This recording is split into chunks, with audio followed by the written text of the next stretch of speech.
The best fighter I've seen in my career was Bob Probert. A guy that played here, I'm not sure if you remember his name, he was pretty good himself. A guy by the name of Ty Domi. You remember him? Pound for pound, he was fearless. But Bob Probert was the best fighter I've seen in my career. And that's not to say that there's a lot of great fighters, but if I'm choosing one, it was Proby. Can answer that question a lot better than I can, because of the fact that the new league over there now will be drawing probably talent from all over the world, and I think it's going to be something that I've always dreamed of, that I've always wanted to happen, and that's where you're not playing just in North America, you're playing for a World Cup, more like the Olympics or more like the World Championships, where you're playing the best team from the North American League, whoever it might be, or plays against the best team from Europe or China or where else the teams might be. And I'd love to see somewhere where you go out there and you play for a championship every year, like the Olympics and the World Championships, but you get the best players and you try to do it sometime after you've established the champion here in North America, which is probably, hopefully, early May, and then you can do the World Championships sometime in the early part of June, so that the players are not too tired. But I've always dreamed of that, and I'd love to see that happen. Igor, were you disappointed Glenn couldn't finish his career with Vancouver? No. Okay, we'll go back to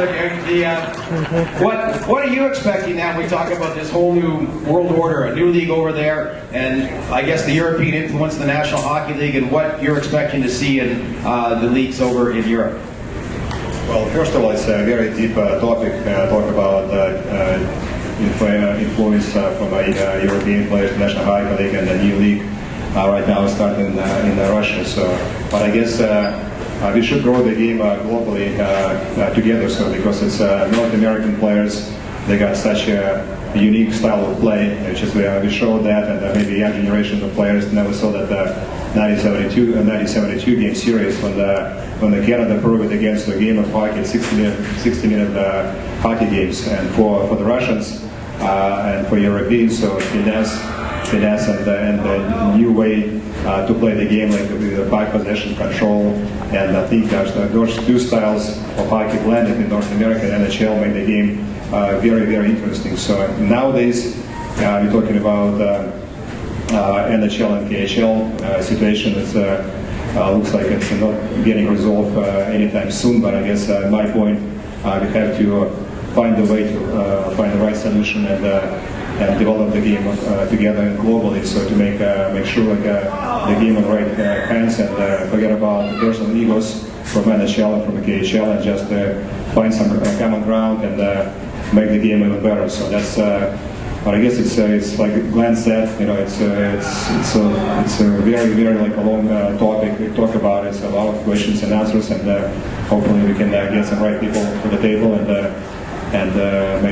make things work out. Well, great. Anyway, game of hockey. It's a game of hockey. So, and anywhere in the world, either Russia or Canada, United States, and Finland, Sweden. So that's a global game. So to me, there's only one way to describe that: just to do your best and to play the game for the people who's watching us play every night and paying big money, and to put some hard work, and because you gotta have your reputation, you gotta have your name on your back, and you have to pay respect to the people who are watching the games on TV and the stadium, because of that. You guys coming to watch the game, support the NHL, support any leagues in the world. So you just coming to bring your families and children to watch the hockey games, and for us as the players, you have to pay you back. And in my case, I grew up in Soviet Union, and to me, to fight for the human rights for the hockey players in Russia, and get some respect from the coaches and from the system, and to give an opportunity to the young players to have a freedom to choose when they want to play, not to be locked in your own country. And to me, I'm proud. So I stood up 20 years ago and fought for the rights, and give the chance to young players to come and enjoy best hockey league in the world, National Hockey League. So nowadays, I'm like I said, I'm involved in the KHL league, and whatever happens like between NHL and KHL. So I would never support that idea. Like when the Russian players, if they want to play National Hockey League, they should leave. They should have a chance to improve, and they should have a chance to develop. And it's best for the players, best for the league. If they're not good enough, so they should be welcome to come home and not to be treated like traitors. So that's my philosophy.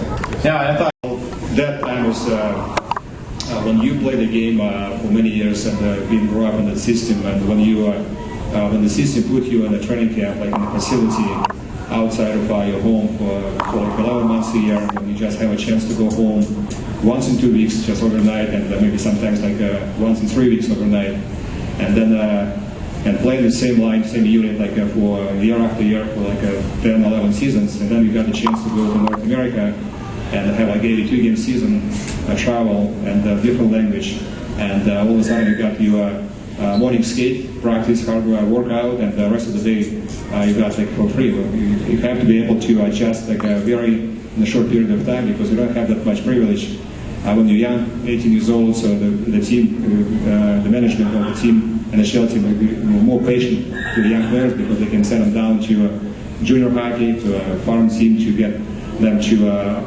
get used to the North American style, the language, and things like that. So for us, we came like these very established hockey players, and for us, like to make that quick transition required a lot of sacrifices, and required like to be able to on your own get yourself ready mentally and physically. At the same time, you got to be also able to learn the language in a short period of time and communicate with the teammates and the media. And because the Canadian media at that time, and the North American media, were very hostile to the Russians, because we're taking the Canadian jobs away from the jobs from the North American players. And but I guess that's the normal way, like that you put yourself in a situation when you have to prove it again. You have to be better, and you have to forget about the past. You have to go like work hard every day, and to show you still can play the game at a high level.